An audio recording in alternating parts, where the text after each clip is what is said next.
Cleveland Browns head coach Kevin Stefanski just joined Dan Patrick's show in regards to his podcast, speaking out about Shedeur Sanders along with Dylan Gabriel. And he had a lot of interesting things to say about both quarterbacks. I'm going to play this video clip so you guys can hear exactly what he had to say. You guys know I like to get right to it, so let's keep this train rolling. Press conference, your introductory press conference. I know you didn't want to talk about the Cleveland Browns. We thought this day would never come.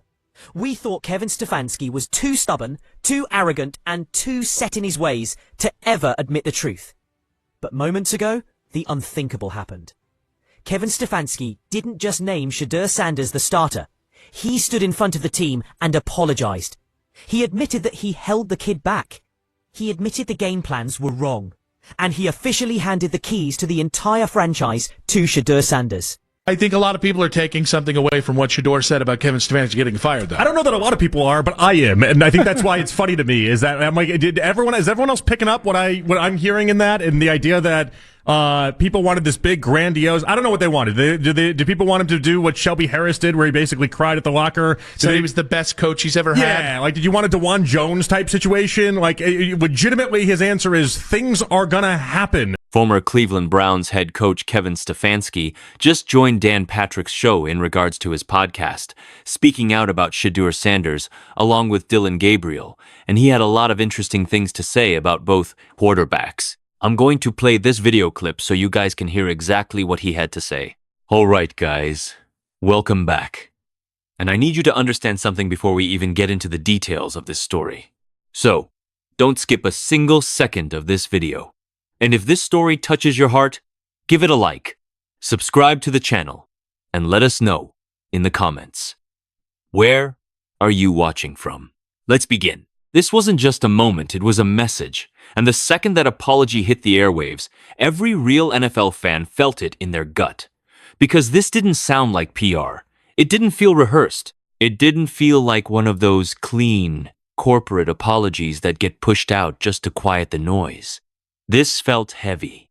This felt uncomfortable. This felt like something that was forced into the open because it couldn't stay buried anymore. And if you've been paying attention, if you've actually been watching instead of just reacting to headlines, you knew something was off long before this ever went public. Fans don't need leaks or reports to sense tension. We see it in body language. We hear it in how coaches dodge questions.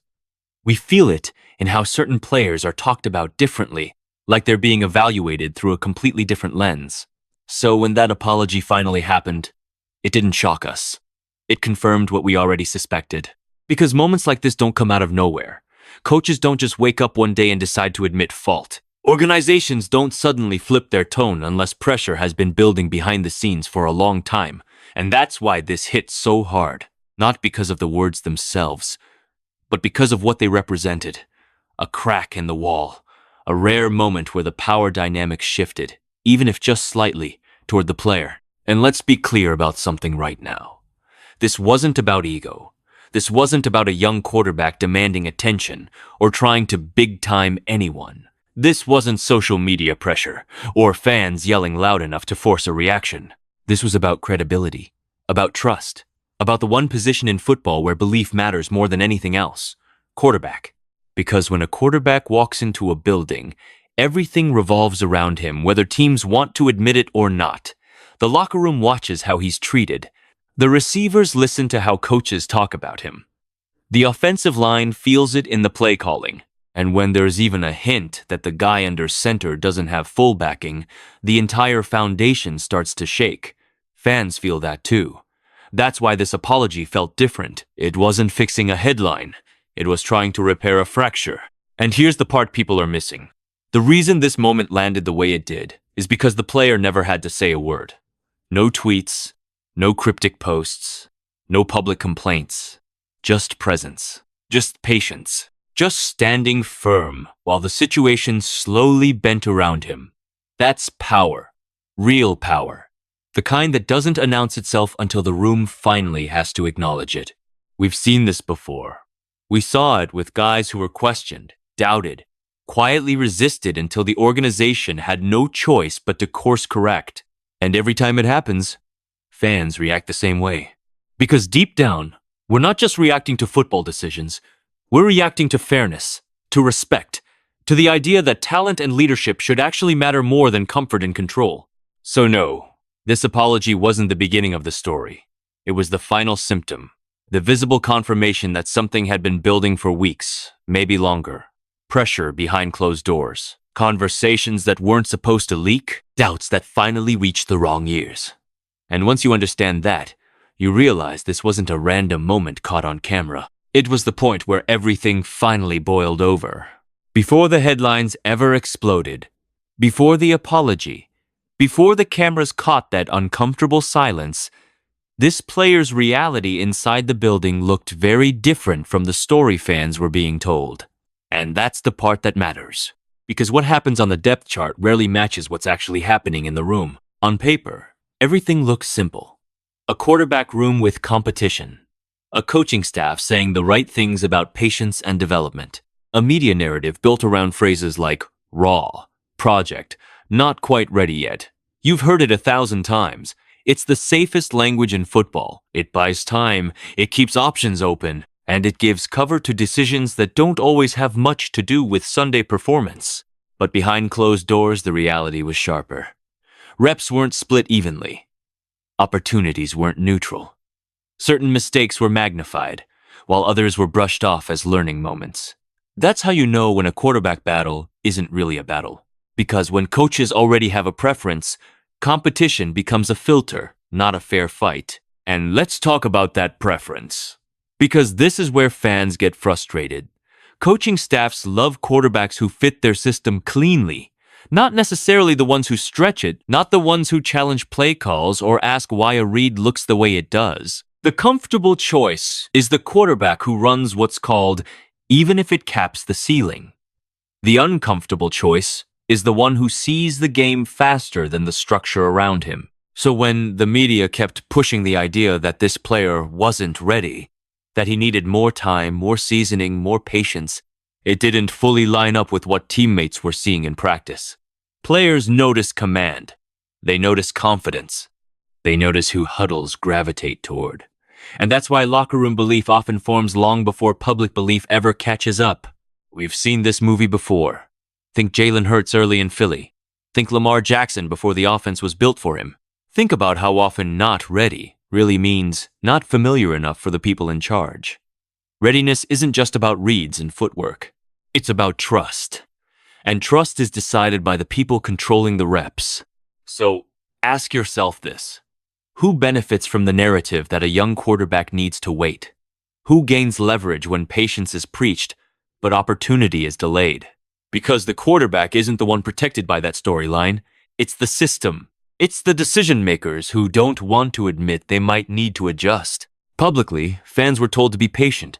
Internally, the player was expected to prove himself under uneven conditions.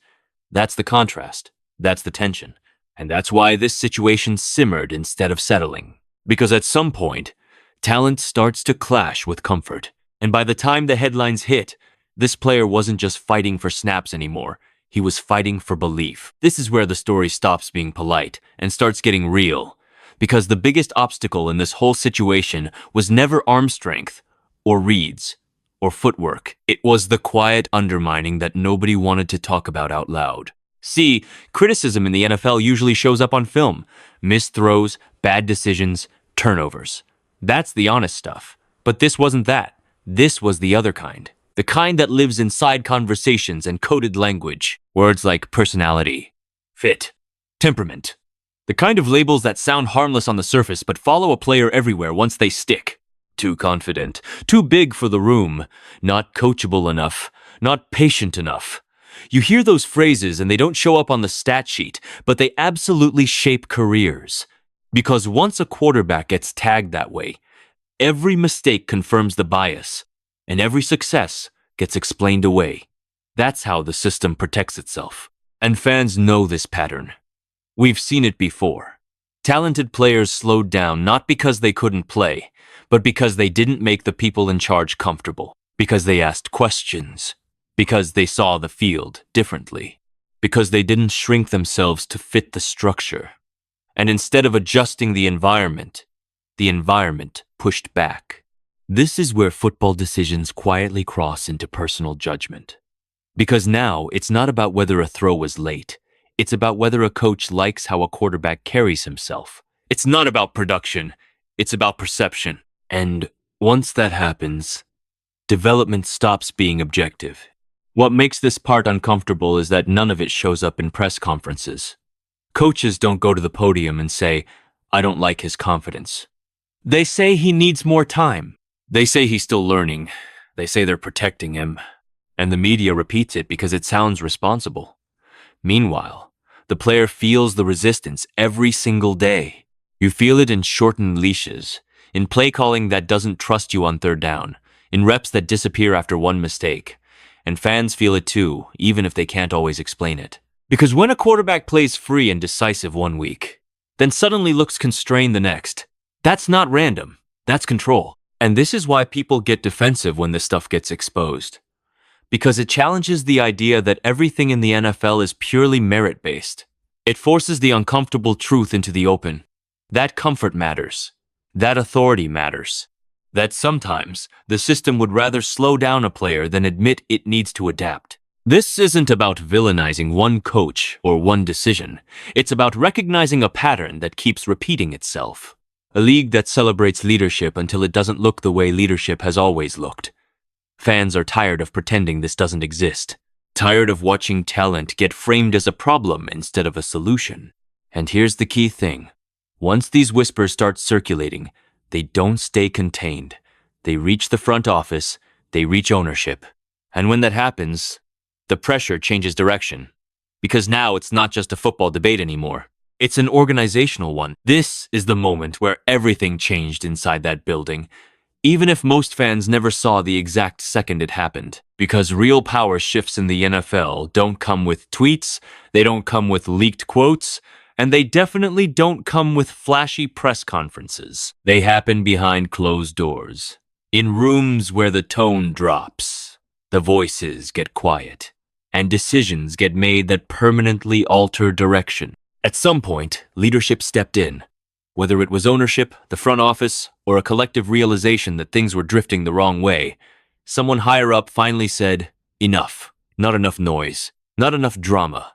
Enough misalignment." Because when a franchise quarterback and the structure around him are pulling in different directions, that's not sustainable. And smart organizations don't wait until it explodes on Sundays. What matters here is how the player responded when that shift happened. No victory lap. No subtle shots. No told you so. Just calm, poised, locked in on what comes next. That's when the narrative flipped, because the second he didn't make it about ego, he made it about leadership. This is the part fans should be proud of. Because we've seen the opposite plenty of times. We've seen players leak frustrations, we've seen cryptic comments, we've seen situations spiral because everyone wanted to be heard more than they wanted to win. That didn't happen here. And that restraint spoke louder than any speech ever could. Maturity in this league isn't volume. It's control. It's knowing when to speak and when to let the moment speak for you. It's understanding that authority doesn't come from demanding it. It comes from how people react to you when the pressure is highest. And in that moment, people watched. Coaches watched. Teammates watched. Executives watched. And they saw someone who didn't need to posture. This is where the shift from victim to leader became undeniable. Because leaders don't just survive friction, they stabilize it. They turn uncomfortable moments into forward motion. And that's exactly what happened here. The conversation stopped being about who was right and started being about what needed to happen next. You could feel it in how the room recalibrated, in how the conversation around the quarterback room changed, in how suddenly things got quieter. Not tense quiet, settled quiet. The kind that tells you a direction has been chosen. Because once leadership aligns behind a player, even subtly, everything downstream adjusts. Play calling, messaging, development, belief. And here's the key thing. This wasn't a battle that was won. It was authority that was earned, without demanding it, without forcing it, just by handling the moment the right way when it finally arrived. After this, there is no rewind. No pretending it's the same competition. No going back to neutral ground. Once a building sees who you are when power shifts toward you, that knowledge doesn't disappear. It becomes the new foundation. And from this point on, nothing inside that organization operates the way it did before. This is the part where I talk directly to you, the fans who've been in the comments, in the group chats, in the debates, defending this player when it wasn't easy. Because what comes next isn't a guarantee. It's not a fairy tale. It's something better than that. It's an earned opportunity. Nobody's saying this season is automatically going to be perfect. Nobody's promising MVP votes or playoff parades. What this moment created is a runway, a real one.